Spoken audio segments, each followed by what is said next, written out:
Possession of a Witch. The Savannah Coven Series, Book 5. Written by Suza Cates. Narrated by Hollie Jackson. Chapter 1. The world of night had always called to her. She found solace in the dark, the silence, and the sheer immensity of open sky. Whatever crisis or fear beating at her door, Anna could always count on the stars. Those sandy beaches were but a walk away, and a balcony opened off her top-floor bedroom.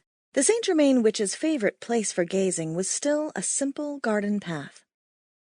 Rubbing her arms through her shirt, she sensed the first tendrils of spring as warmer, lighter air flirted with the remaining cold, sweet-talking the remnants of winter to run along and let the flowers bloom. Soon the green would surge and thrive in Savannah, bearing lilac-hued wisteria and rampant azaleas in an array of pink, white, and coral. Anna breathed deep and sighed. Soon the seasons would change. Soon. But for now the darkest days weren't willing to let go. Not quite yet.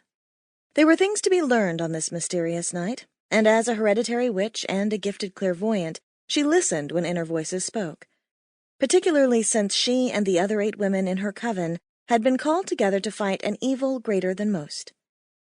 Summoned to fulfill an ancient prophecy, and each to risk her life in an individual challenge.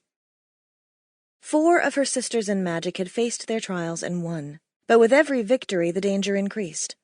So now, especially now, in her vast gardens caught between winter and spring, Anna obeyed the sudden urge for a nighttime stroll.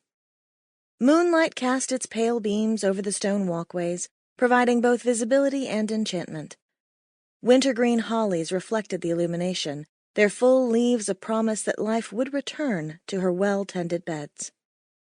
She came by her green thumb naturally, as both her parents had worshipped the earth, tilling the island soil to expand paths and shrubbery.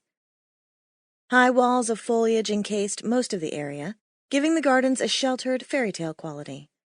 Her mother had loved her arbors and the climbing vines that winked with flowers. But the addition of koi ponds, that had been Anna's idea. Another bend in a very old but unbroken family line.